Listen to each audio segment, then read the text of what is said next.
I've handled some truly bizarre cases in my career as an attorney.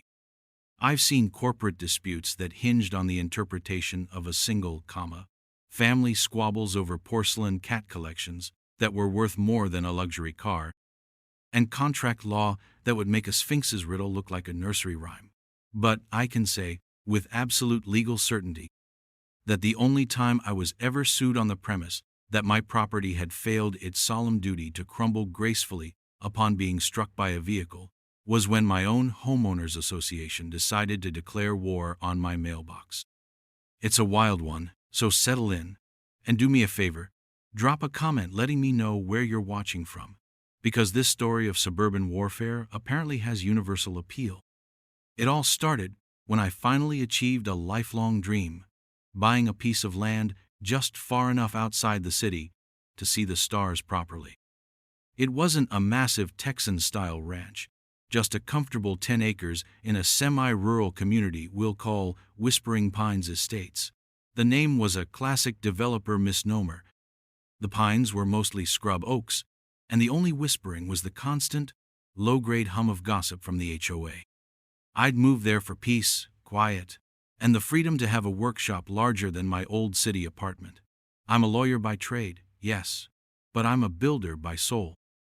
I find solace in working with my hands, in the clean scent of sawdust, and the satisfying heft of a well-made object.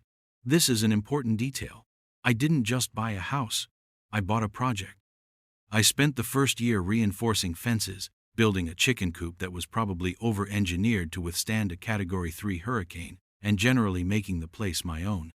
The final piece of this initial setup was the mailbox. The original was a flimsy, rust-pocked tin box on a rotting wooden post, a sad little flag of surrender to the elements. During my first winter, the county snowplow, in its yearly ritual of territorial marking, clipped it and sent it flying into a ditch. I retrieved it, patched it up, and replanted it. 2 weeks later, another heavy snow, another vehicular decapitation.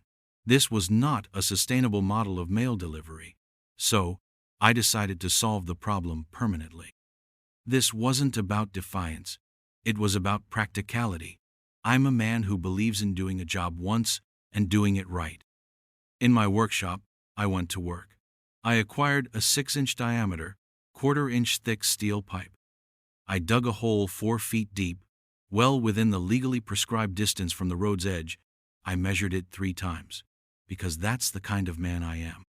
I placed the steel pipe in the hole and filled the entire cavity with 200 pounds of high-strength concrete, creating a formidable subterranean anchor. To this immovable post, I welded a thick steel plate, and atop that plate, I bolted the largest, heaviest gauge, USPS-approved mailbox I could find. It was painted a tasteful matte black.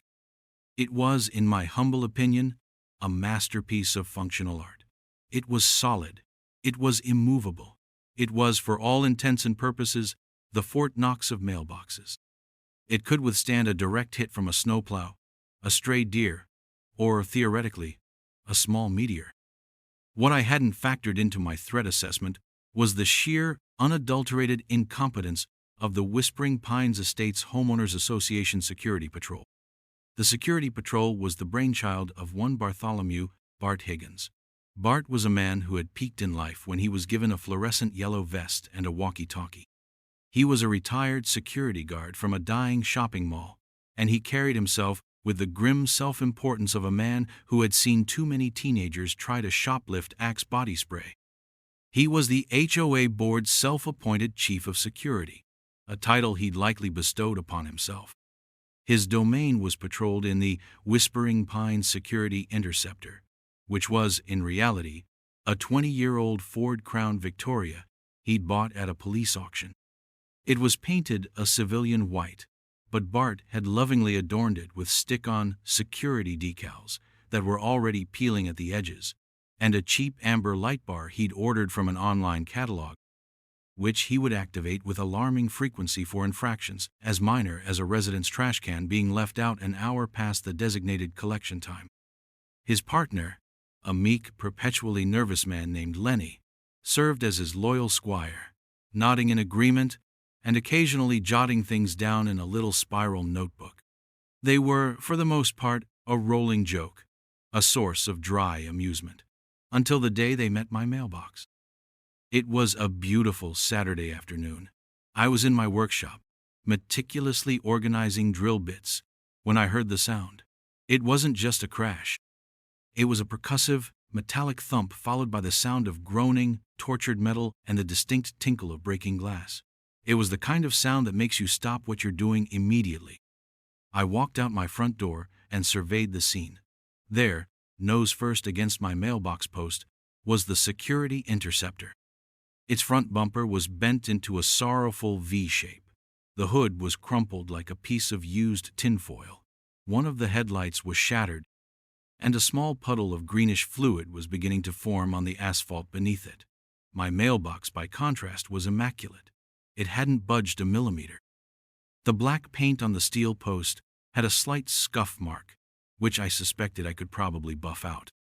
Bart and Lenny were climbing out of the car. Bart's face was a stunning collage of fury and embarrassment. His cheap, clip-on tie was askew, and his face was the color of a ripe plum. Lenny just looked terrified, as if he'd witnessed something that defied the laws of physics. "What in the blazes is this thing made of?" Bart bellowed, pointing a trembling finger at the mailbox. He kicked the steel post with his foot, an act he immediately regretted as he hopped around, clutching his toes. "You see this?" he shouted at me, gesturing wildly at his wounded chariot. "You see what your thing did to official HOA property?" I took a slow, deliberate sip of the coffee I'd brought outside with me. "From where I'm standing, Bart," I said in the calmest, most measured tone I could muster, "it appears your official HOA property did something to my thing. Specifically, it drove directly into it. Are you two all right?" This question seemed to infuriate him further. All right. My vehicle is disabled. We were in pursuit." I raised an eyebrow. "In pursuit of what? The speed limit?" Lenny chimed in, his voice a nervous squeak. "There was a squirrel, sir. It was jaywalking. Darted right out." I stared at him. He couldn't meet my gaze, and became intensely interested in a crack in the pavement. A jaywalking squirrel. This was the foundation of their defense. Bart, recovering his composure, stalked over to me, puffing out his chest. "This mailbox is a hazard. It's a weapon. It's illegally constructed. You built a fortress on the public right-of-way. We're going to have to write you a citation." I just looked at him, then at the mailbox, then back at his crumpled car. A slow smile spread across my face. This was, I realized, going to be far more entertaining than organizing drill bits. "You do that, Bart," I said, turning to walk back to my house. "You write your little citation, and make sure you spell my name correctly on the lawsuit that's inevitably going to follow. I'd hate for it to get dismissed on a technicality." His jaw dropped. He had grossly, catastrophically underestimated me. He saw a weekend woodworker in a sawdust-covered shirt. He had no idea he'd just crashed his little kingdom into the unyielding steel post of a man who argued complex litigation for a living. The game was on. And I already knew, with the certainty of a well-poured concrete foundation, that I was going to win. The first official salvo from the HOA arrived a week later. It wasn't a simple citation, as Bart had threatened. It was a thick, professionally printed envelope containing a formal letter that was a masterpiece of bureaucratic audacity. The letter, signed by the HOA president himself, a man named Gerald Finney, who was Bart's golfing buddy-in-chief, Enabler, laid out the charges against me. My mailbox, it declared, was in violation of Article 7, Section 4 of the Whispering Pines Covenants, which pertained to aesthetic harmony and structural uniformity. It was, according to the letter, overly fortified, visually aggressive, and failed to conform to the community standard of quaint, yielding roadside appurtenances. The letter included a demand for two things. First, I was to immediately remove my non-compliant mailbox structure and replace it with an approved, prefabricated model from a list of vendors, all of whom, I later discovered, gave Gerald a tidy little kickback. Second, and this was the part that truly took my breath away, I was being held financially responsible for the repairs to the official security vehicle. The total came to a staggering $4,782.31. An itemized bill from a local auto body shop coincidentally owned by Gerald's brother-in-law was attached. I read the letter 3 times. Not because I was confused, but because I was savoring the sheer, unmitigated gall. They weren't just denying fault. They were retroactively blaming my property for their incompetence. They had crashed their car, and they were sending me the bill. It was a bold strategy, I had to admit. It was like tripping on a crack in the sidewalk and then suing the concrete for being too hard. My first instinct was to laugh. My second was to go into my office, power up my laptop, and begin what I do best, building a case. As an attorney, I live by a simple creed: trust, but verify everything. And when you can't trust, just verify. I wasn't just going to defend myself. I was going to dismantle their entire argument, brick by bureaucratic brick. My investigation started with the basics. I pulled up the official United States Postal Service guidelines on mailbox installation. As I suspected, the regulations were primarily concerned with height from the road surface, distance from the pavement edge, and ensuring the box itself was an approved model. There was no mention of a maximum structural integrity for the post.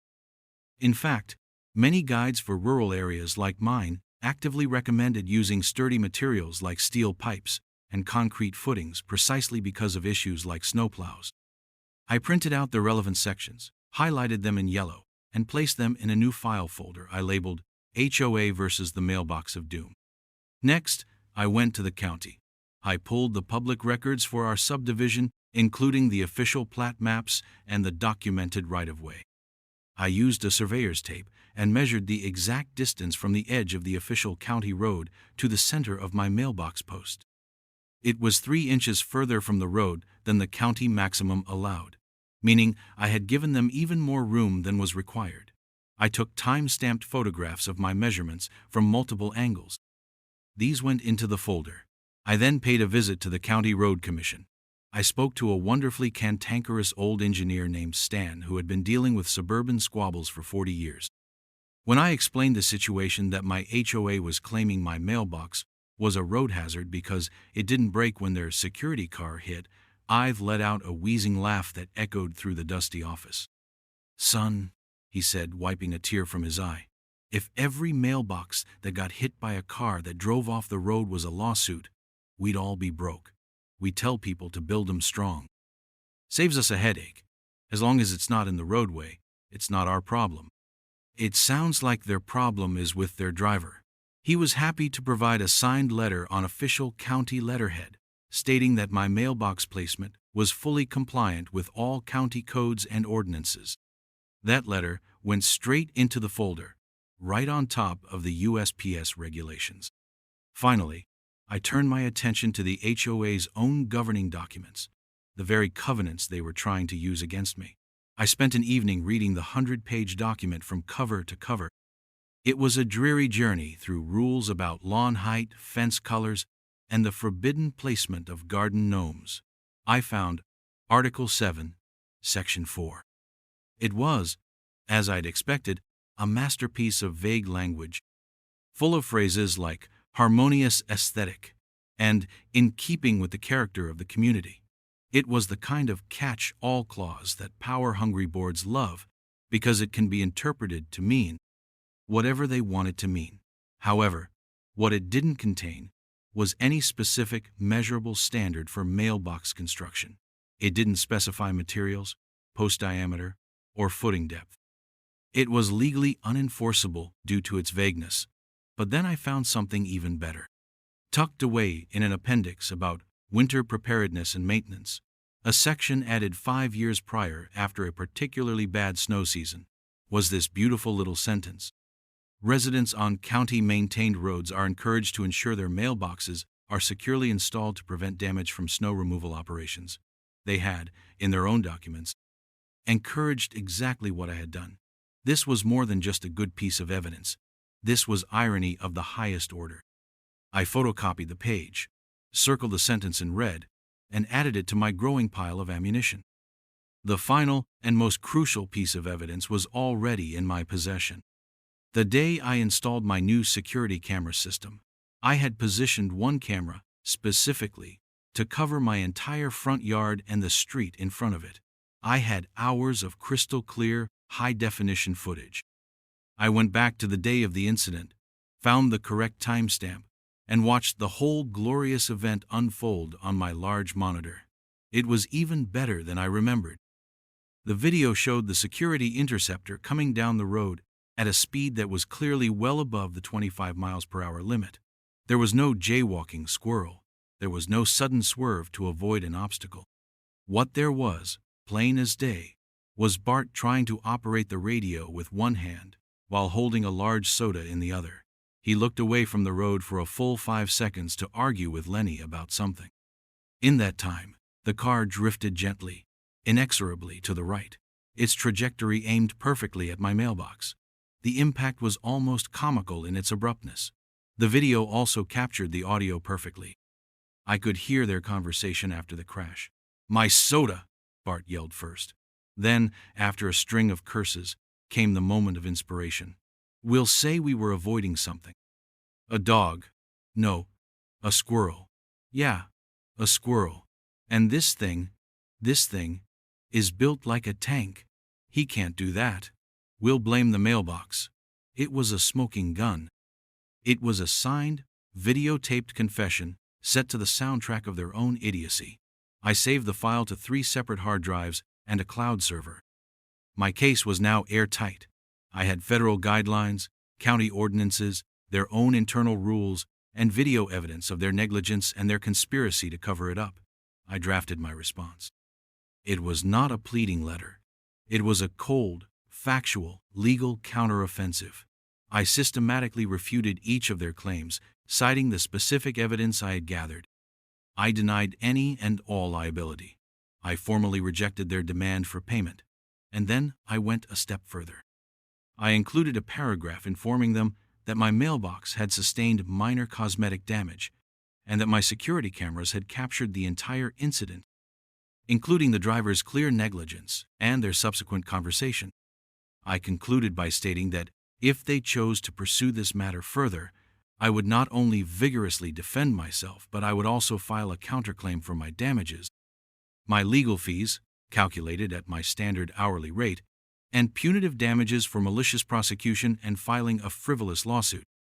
I sent the letter via certified mail, return receipt requested, to Gerald Finney. The ball was now in their court. I expected a quiet, embarrassed retreat. But I had once again underestimated the depths of their arrogance.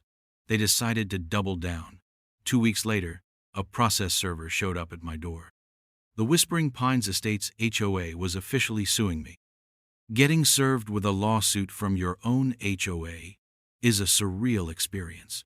It's like your dog suing you for emotional distress because you bought the wrong brand of kibble. The complaint was even more absurd than their initial letter. Their attorney, a man whose name I recognized from local bus bench ads, had somehow managed to dress up their ridiculous claims in legalese. The suit alleged negligence on my part for creating a hazardous and immovable obstruction. It claimed my mailbox constituted a private nuisance, and, my personal favorite, that I had violated a duty of care to other drivers by not ensuring my personal property would disintegrate on impact. They were arguing, in a court of law, that my mailbox should have been weaker. It was a legal theory so novel, so utterly devoid of precedent, that I almost admired the sheer creativity. Almost. Any amusement I felt was quickly replaced by a cold, sharp-edged determination. They had taken this from a neighborhood squabble to a formal legal battle. Fine. I was more than happy to meet them on my home turf. Representing yourself, or going pro se, is generally something lawyers advise against. The old saying is that a man who represents himself has a fool for a client. But this was different. This wasn't a complex corporate merger. This was a glorified fender bender, wrapped in a tissue of lies. More importantly, this was personal. Hiring another attorney would have felt like outsourcing my own vindication. This was a fight I wanted to win myself. So, I sat down and drafted my official answer and counterclaim. This is the defendant's formal response to a lawsuit. For every one of their flimsy allegations, I provided a firm denial, citing the specific statutes and evidence I had already collected. I denied negligence, nuisance, and the existence of any legal duty for my mailbox to be fragile. Then came the fun part, the counterclaim. I was now suing them back. Count 1 was for property damage, the cost to have the steel post professionally sanded, primed, and repainted, plus a new mailbox to replace the one that now carried the psychic scars of the encounter. The amount was a paltry $250, but it was the principal. Count 2 was for malicious prosecution. I alleged that the HOA, specifically Bart and Gerald, knew their claim was baseless, knew the crash was their fault, thanks to the audio on my video, and were pursuing the lawsuit purely to harass and intimidate me into paying for their own mistake. Count 3 was for filing a frivolous lawsuit, which in our state allows a judge to award sanctions, including attorney's fees. And since I was acting as my own attorney, I would be billing for my time at my established professional rate of $450 per hour. Every minute I spent on this nonsense researching, writing, filing documents was now being logged on a meticulous timesheet.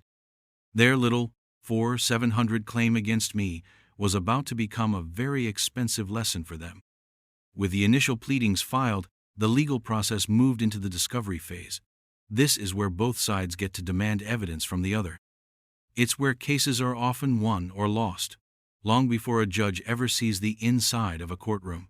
And for a case built on a foundation of lies, discovery is a nightmare.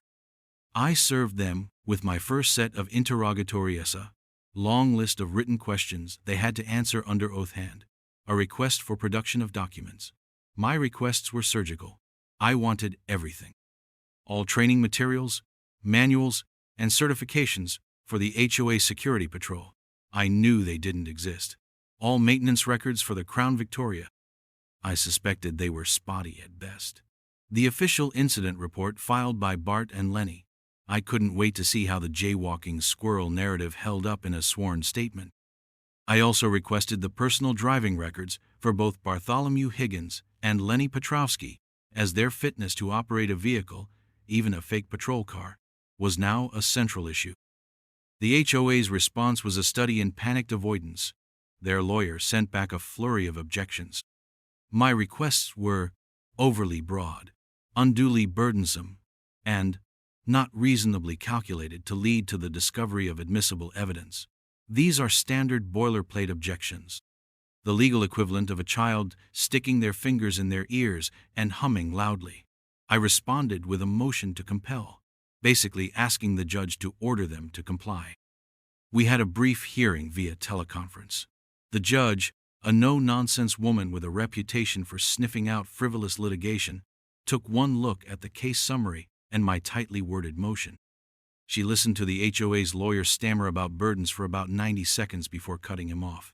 "Counsel," she said, her voice dripping with impatience, "your client drove their vehicle into a stationary object on private property and is now suing the owner of that object.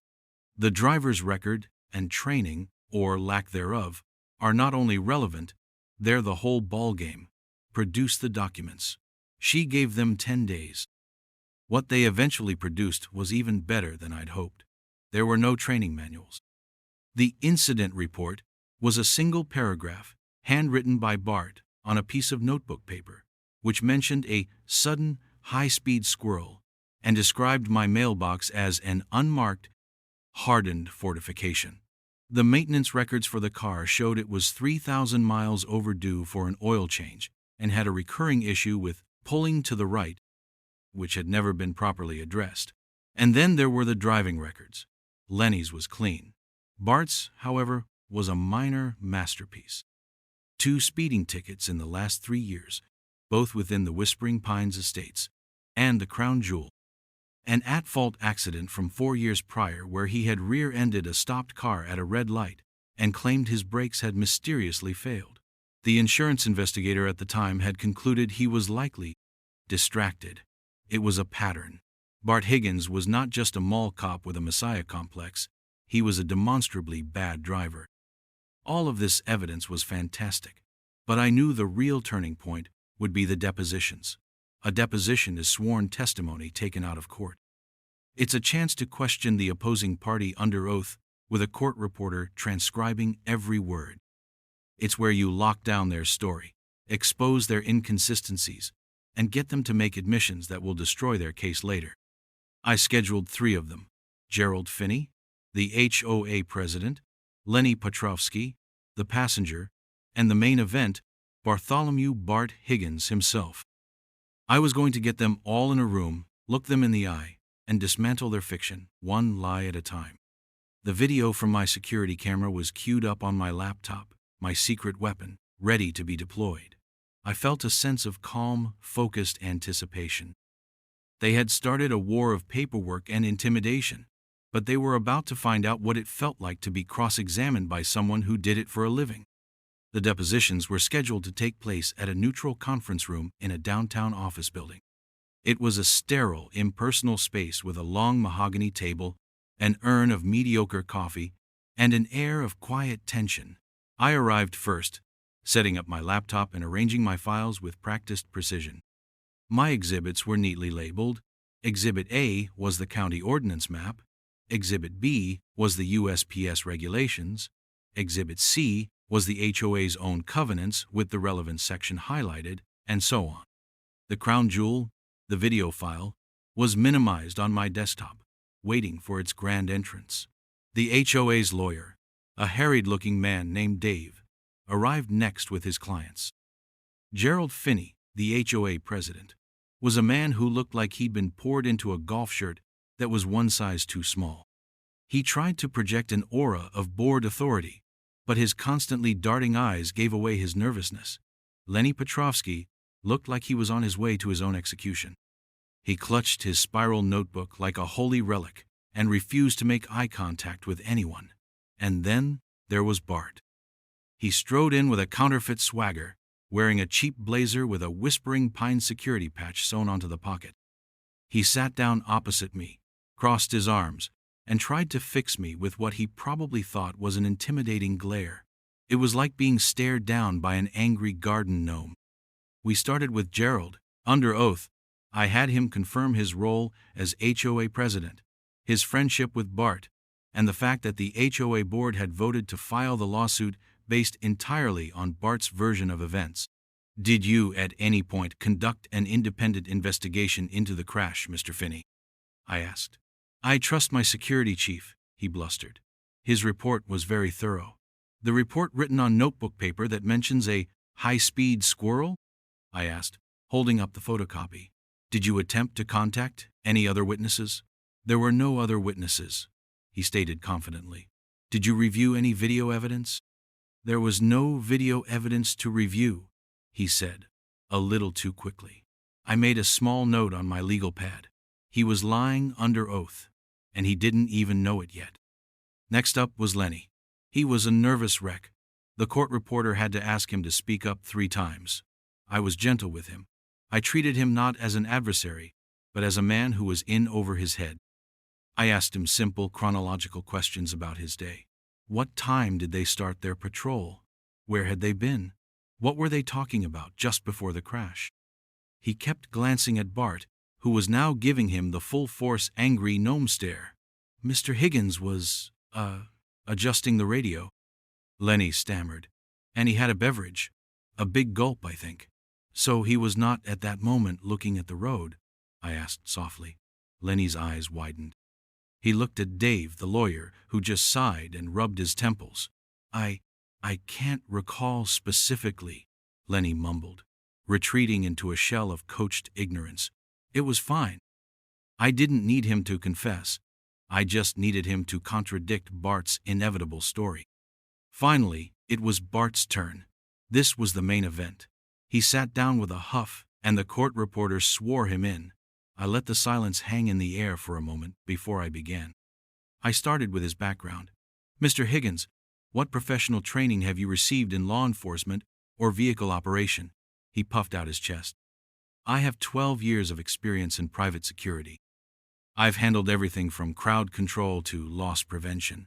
So, to be clear, You have no formal post-certification, no police academy training, no advanced driver training of any kind? The School of Hard Knocks is the best training there is, he said. I nodded slowly, writing this down. I see. The School of Hard Knocks. Does that school teach the proper procedures for investigating a traffic collision? It's common sense, he snapped. I walked him through his version of events. He recounted the tale of the kamikaze squirrel with dramatic flair. It was a flash of gray fur, he said, gesturing with his hands. A suicidal rodent. I had a split second to react. My training took over. I swerved to save its life, and in doing so, made contact with the plaintiff's illegal barricade. A barricade? I repeated. You mean my mailbox? Call it what you want. It's a concrete and steel weapon planted by the side of the road, he insisted. Mr. Higgins, are you aware of the county and USPS regulations regarding mailbox placement and construction? I'm aware of the HOA regulations, which supersede all others in Whispering Pines, he stated. A claim so legally incorrect it made the HOA's lawyer visibly wince. I let him dig his hole a little deeper, getting him to commit, under oath, to the speed he was going. Exactly the speed limit, 25 miles per hour. His undivided attention on the road. My eyes were peeled, and the suddenness of the squirrel's appearance, it was instantaneous, unavoidable. With his story now permanently enshrined in the official transcript, it was time. Mr. Higgins, I said, my voice dropping to a calm, serious tone, I'd like to direct your attention to the laptop in front of me. I turned the screen to face him. His lawyer, Dave, leaned in to see. On the screen was a still frame from my security video, showing the Crown Victoria just moments before impact. Bart was clearly visible in the driver's seat, his head turned completely away from the windshield, one hand on the radio and the other holding a massive soda cup. I'm going to play a short video for you, marked as Plaintiff's Exhibit G for the record. Please watch carefully. I hit play. The silent conference room was filled with the sounds from the video, the car engine, the radio, and the crystal-clear audio of Bart's voice. We all watched as the car drifted serenely across the road. We saw the impact. We heard him yell about his spilled soda. And then we all listened to the damning conversation. We'll say we were avoiding something. A squirrel. We'll blame the mailbox. The video ended. I let the silence stretch out, thick and heavy. Bart's face had gone from crimson to a pale, clammy white. He was staring at the screen, his mouth slightly agape. Gerald Finney looked like he was about to be sick. Dave, the lawyer, slowly took off his glasses, polished them with a deep, weary sigh, and put them back on. He looked at me, then at his clients, with an expression of profound defeat. Mr. Higgins, I said, breaking the silence, is that you in the video? He just stared. Mr. Higgins, you are under oath. Is that you driving the vehicle? The angle is misleading, he stammered. Is that your voice we hear, planning to fabricate a story about a squirrel to cover up your negligence? Dave finally spoke up. I think we're going to take a short break, he said, his voice a hoarse whisper. He grabbed Bart by the arm and practically dragged him and Gerald out of the room. I could hear their frantic, muffled arguing from the hallway. I took a slow, satisfying sip of the terrible conference room coffee. It had never tasted so good. The case was over.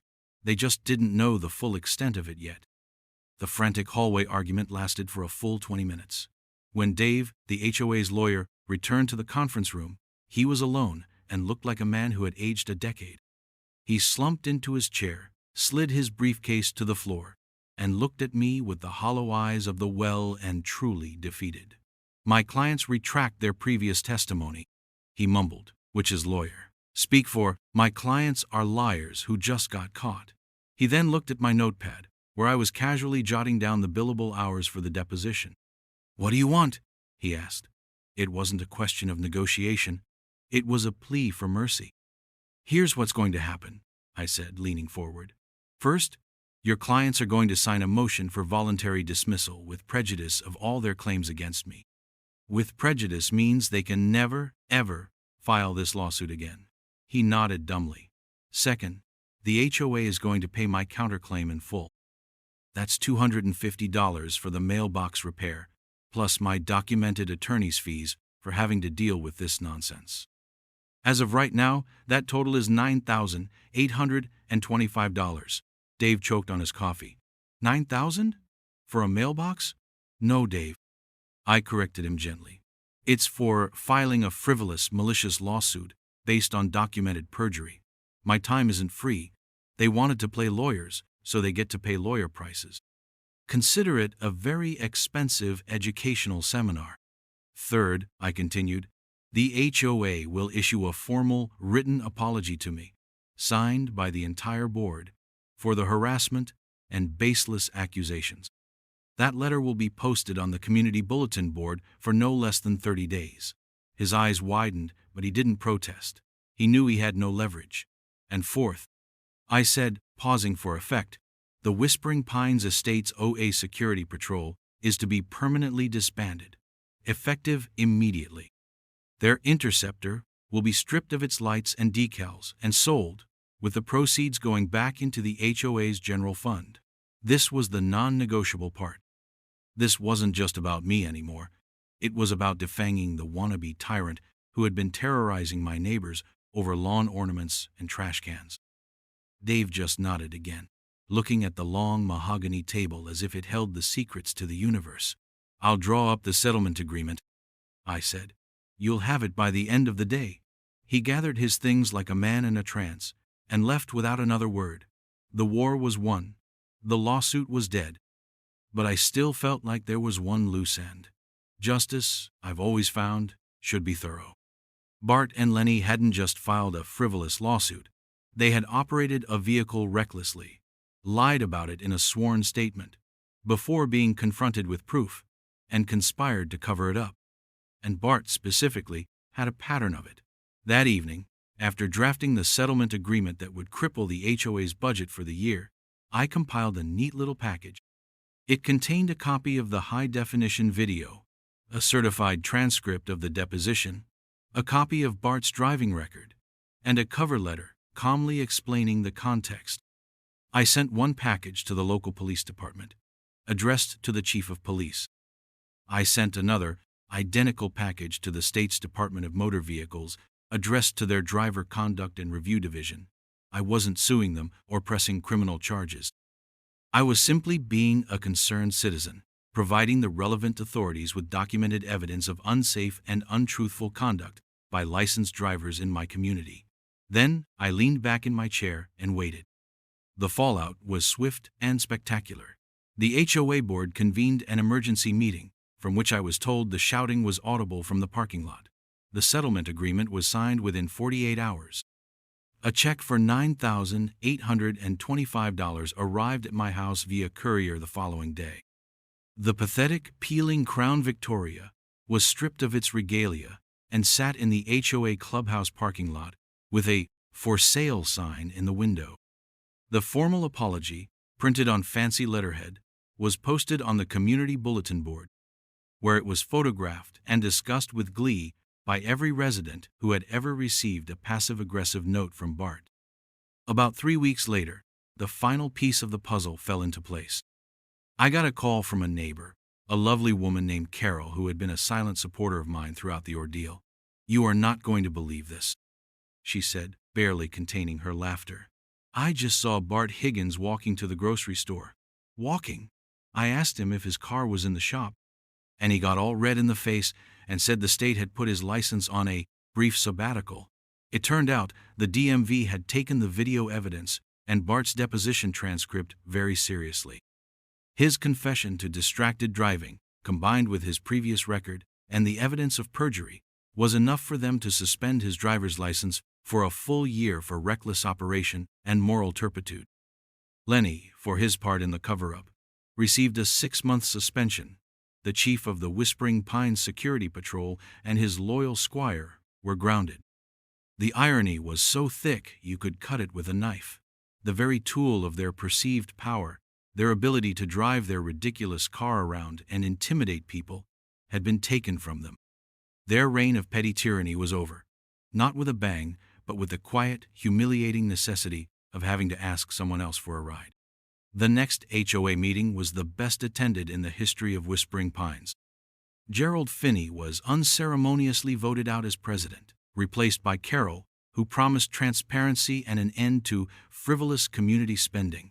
The bylaws were amended to include specific, clear language on community standards, removing the vague clauses that had allowed the old board to rule by whim. The whole culture of the neighborhood began to shift from one of suspicion and petty rules to one of mutual respect. It was quieter, calmer. People started talking to each other more. It was, in short, the community I had hoped for when I first moved in.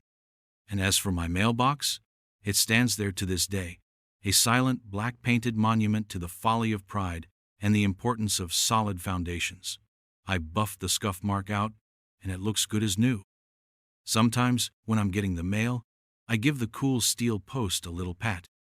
It never bent, it never broke, and in the end, it did more to bring peace and order to our community than a dozen wannabe cops in a fake patrol car ever could have. They sued me because it was too strong, but its strength wasn't the problem. The problem was that it revealed their weakness. And for that, I, and the rest of Whispering Pines, will be forever grateful.